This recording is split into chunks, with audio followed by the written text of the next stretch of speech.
Assalamualaikum warahmatullahi wabarakatuh. Selamat pagi anak-anakku semua.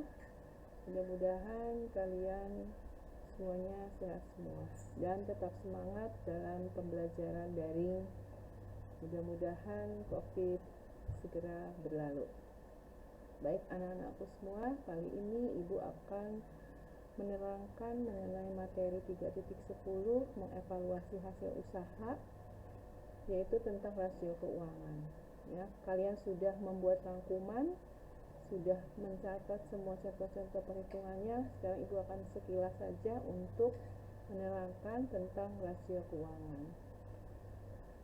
Sebelumnya nanti kalian bisa mengerjakan di e-learning. Di situ kalian buka materi, ada materi Ibu sudah membuat resume tentang rasio keuangan dan juga ada contoh neraca. Silakan kalian mengerjakannya. Oke anak-anakku, kita mulai ke rasio keuangan. Pengertian dari rasio keuangan menurut Sartono adalah analisis terhadap kelemahan dan kekuatan bidang finansial yang dapat membantu dalam menilai prestasi manajemen masa lalu dan prospeknya di masa yang akan datang. Atau juga, rasio keuangan itu adalah perbandingan laporan keuangan dengan perubahan bertambahnya atau berkurangnya pos-pos laporan keuangan perusahaan. Nah, sedangkan tujuan analisis rasio adalah mengukur tingkat likuiditas, mengukur tingkat solvabilitas, mengukur tingkat rentabilitas, serta mengukur tingkat efektivitas dari kegiatan perusahaan. Nah, yang akan kita bahas masalah rasio keuangan yaitu adalah likuiditas, solvabilitas, dan rentabilitas. Oke, kita bahas mengenai rasio pengukuran likuiditas. Apa itu likuiditas? Likuiditas adalah kemampuan perusahaan untuk membayar utang-utangnya atau kewajibannya yang telah jatuh tempo. Nah, bagaimana perusahaan itu bisa membayar utang-utangnya yang telah jatuh tempo? Yaitu dengan menghitung dari kekayaan perusahaan yang mudah dicairkan. Ya. Nah, menghitung likuiditas itu ada 3 yang biasa kita gunakan. Sebenarnya banyak, tapi 3 saja. Yang pertama adalah current ratio, yang kedua adalah quick ratio, dan ketiga adalah quick asset. Apa itu current ratio? Current ratio itu adalah perbandingan antara aktiva lancar dengan hutang lancar. Maka rumusnya adalah aktiva lancar dibagi utang lancar kali 100%. Ya. Kalau kalian sudah menghitung perbandingan aktiva lancar dan hutang lancar, itu hasilnya 200% atau 2, sekian, berarti perusahaan itu adalah baik. Karena ketentuannya untuk current ratio perbandingannya adalah 2:1 atau 200%, baru perusahaan itu dikatakan liquid, artinya mampu membayar utang yang jatuh tempo. Yang kedua adalah quick ratio. Quick ratio itu adalah perbandingan antara aktiva lancar dikurangi persediaan berbanding hutang lancar, ya. Jadi aktiva lancar dikurangi persediaan dibagi utang lancar kali 100%. Nah, hasilnya ketentuannya adalah 1:1 atau 100%. Jadi kalau kalian menghitung quick ratio hasilnya 100% bahkan lebih, berarti perusahaan itu adalah liquid atau mampu membayar utang yang jatuh tempo. Lalu yang ketiga adalah quick asset. Quick asset adalah aktiva lancar dikurangi persediaan. Oke, yang kedua adalah solvabilitas. Solvabilitas adalah kemampuan perusahaan untuk membayar kewajibannya pada saat perusahaan itu dibubarkan. Sini ada ya pengertiannya, kalian sudah bisa mencatatnya. Oke. Lalu rumus-rumus dalam solvabilitas yaitu adalah total asset to debt ratio, perbandingan antara seluruh aktiva material dengan seluruh hutang. Makanya rumusnya adalah seluruh aktiva atau total aktiva dibagi total hutang atau seluruh hutang kali 100%. dengan perbandingan 1:1 atau 100%. Baru dikatakan dia adalah baik atau solvable. Nah, dalam solvabilitas itu akan terjadi excess value. Excess value itu apa? Excess value itu terjadi bila aktiva atau jumlah aktiva itu lebih besar daripada jumlah utang. Kalau terjadi seperti itu dalam neraca, maka akan terjadinya excess value yang harus dihitung. Tapi kalau dalam neracanya ternyata tidak atau sama aktiva dan hutang, ya tidak terjadi excess value.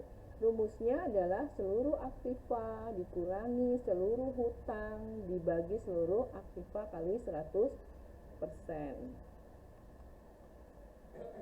Lalu ketiga adalah total debt to total asset. Total debt to total asset adalah seluruh kewajiban dibagi seluruh aktiva kali 100%, ya. Jadi hutang itu baik utang jangka pendek maupun utang jangka panjang itu masuk ke seluruh kewajiban. Oke, kita lihat ke contoh soal, ya, soal yang kalian sudah rangkum. Di situ ada PT Rekayasa, ya. Di sini jelas neracanya ada aktiva, ya, ada utang dan modal, ya. Sebenarnya aktiva dan pasiva. Kalau aktiva itu terdiri dari dua, ada aktiva lancar, ada aktiva tetap. Di pasiva itu terdiri dari utang juga ada utang lancar, ada utang jangka panjang, dan ada modal, ya. Modal juga nanti ada modal sendiri dan modal asing. Modal sendiri itu adalah modal dalam bentuk saham, dan modal asing itu adalah modal dalam bentuk pinjaman-pinjaman. Oke.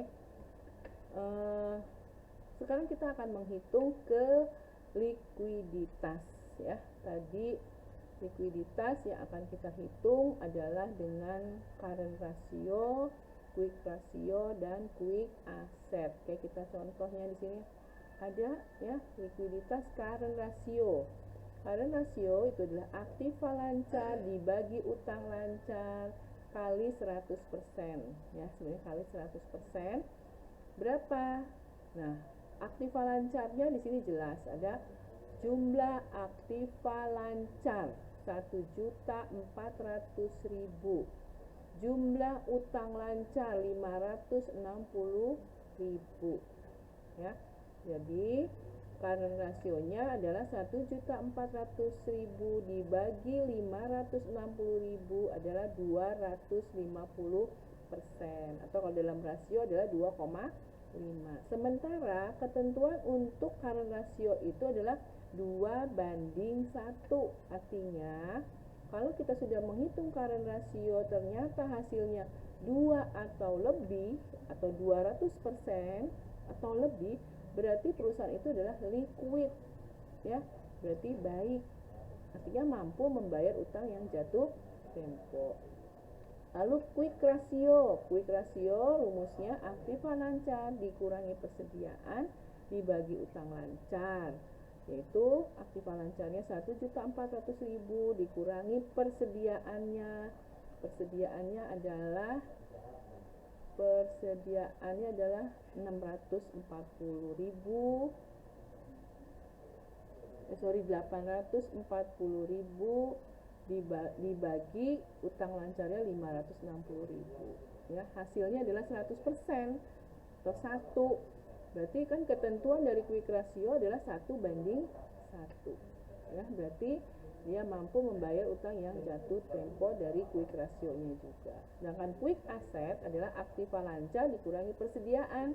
1.400.000 dikurangi 840 adalah 560.000 rupiah. Nah, itu adalah untuk menghitung likuiditas, current ratio, quick ratio, dan quick asset, ya. Lalu solvabilitasnya tadi ada di sini. Solvabilitas rumusnya adalah seluruh aktiva dibagi seluruh utang kali 100%, ya. Kalau terjadi kelebihan lebih besar aktiva dibanding utang, maka kita cari excess value-nya, ya. Silakan kalian pahami. Di sini juga kalau tidak salah ada solvabilitas.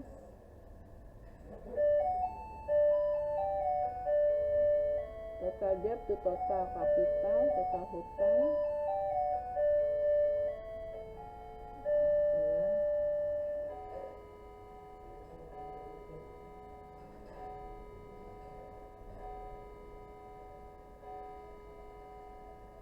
Total debt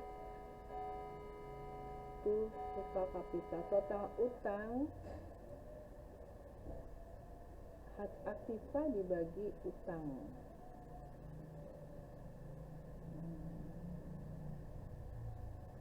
Aktivanya nanti masukkan total aktiva sehingga total debt totalnya,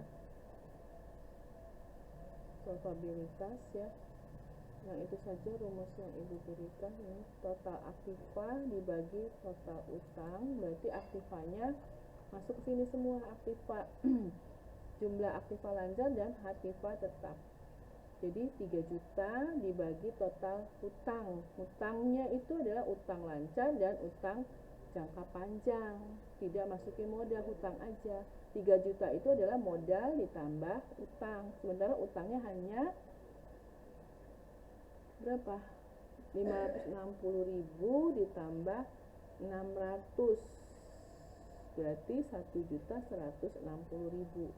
Tinggal dibagi saja, 3 juta dibagi 1.160.000 kali 100%. Nah, berarti di sini kalau aktivanya lebih besar daripada hutang, berarti terjadi excess value. Excess value-nya tinggal dicari dari neraca ini. Oke, gitu anak-anakku semua, sudah Ibu jelaskan. Sekarang kalian, intinya dari rasio keuangan ini, kalau kalian membaca neraca, kadang dalam neraca itu tidak dijelaskan total aktiva lancar, total aktiva tetap, total aktiva ya, total utang lancar, tidak dijelaskan. Berarti kalian harus memahami perkiraan-perkiraan yang ada dalam suatu neraca. Mana aktiva lancar itu mana saja, aktiva tetap itu mana saja, utang lancar itu mana saja, utang jangka panjang itu mana saja. Jadi kalian harus mengerti dulu perkiraan-perkiraan yang ada di neraca, baru kalian akhirnya bisa menghitung bagaimana rasio-rasio keuangan perusahaan tersebut. Oke, itu saja anak-anakku sekilas informasi dari Ibu. Nanti kalian silakan buka di e-learning. Di e-learning itu nanti sudah ada materi ya, materinya seperti ini sudah ada. Kalian buka saja, mau dicatat mangga.